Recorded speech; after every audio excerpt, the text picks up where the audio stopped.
I thought I'd make a video about what to do if you're in regular contact with your ex and you don't know how to get the spark back, or the interactions you have is rather cold and you don't know how to bridge the gap basically.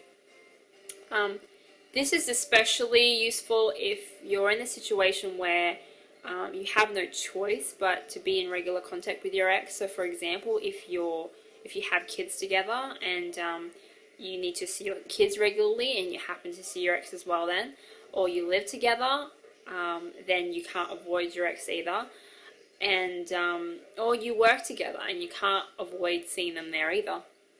So first of all, understand that the advice I'm about to give in this video should be taken after there's some period of limited contact, so where you can't help avoid contact, but you don't really go out of your way to engage in conversation. So for maybe a few weeks or a month, you basically just see them as you normally do when you can't help it, due to work, due to kids, whatever it is. You just see them as normal, just be very friendly, be nice to them, but the emphasis should be on the kids or work or whatever that thing is that binds you together.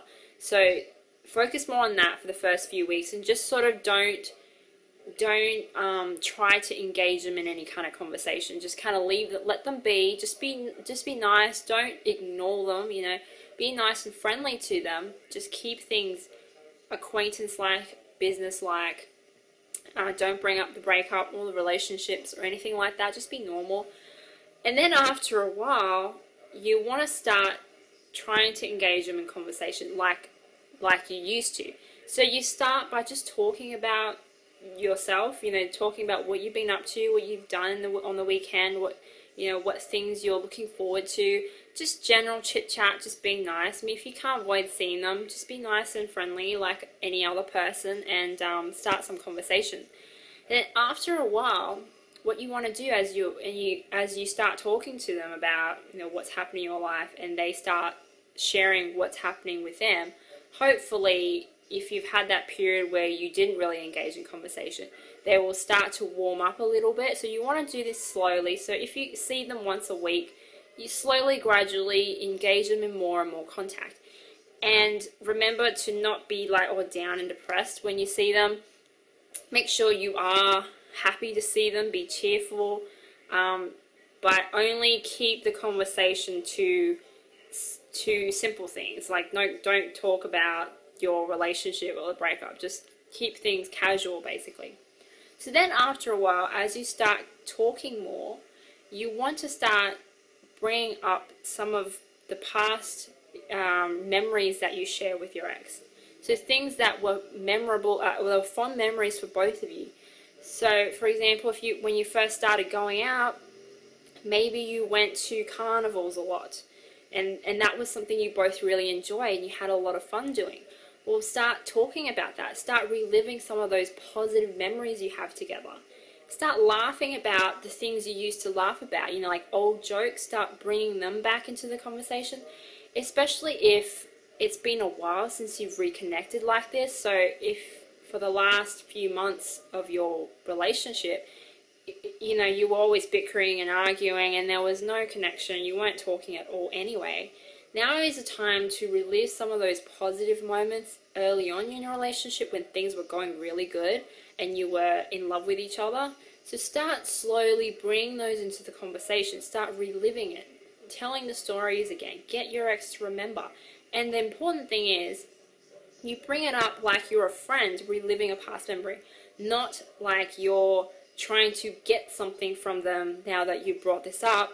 Now maybe we should give it another go. Don't go there. Just bring it up casually. Just relive the past, the memories. Have a good laugh about it, and then say, yeah, it's great, now I have to go. Maybe we can continue this conversation later, sort of thing. Don't just let it keep dragging on and on and on. So the point is, you want to make it so each time you talk with one another, you're constantly bringing up something positive, some positive feelings, some positive memories, so they start to reassociate positive stuff to you. Now, so after a while, as you start talking more and more comfortable, maybe you can start meeting up for drinks, just casually.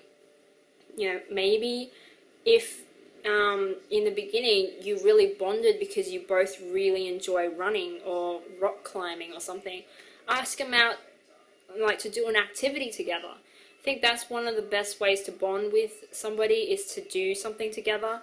So some kind of activity where you're not talking anymore, you're just doing something like rock climbing, fishing, maybe not fishing, preferably something active, you know, like something active where you're doing stuff. So if you can get your ex to do more of those and start doing that stuff, and don't make it sound like a date, just make it sound like, look, I really enjoy this, and I know you enjoyed this in the past, so why not we do this activity together? And then, you know, go from there, move it along from there, like do more of that stuff together. And then later on you can inject some flirting and escalate things a little bit.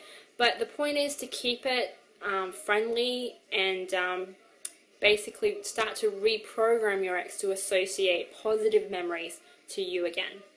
So I hope you like this video, and if you have any comments, leave any comments and questions, and I'll try to get back to everybody. But you know, if you'd like more help, more step-by-step help on how to get your ex back, what to do next, how to even get to that stage, and what to do if you're in no contact or you can't see your ex.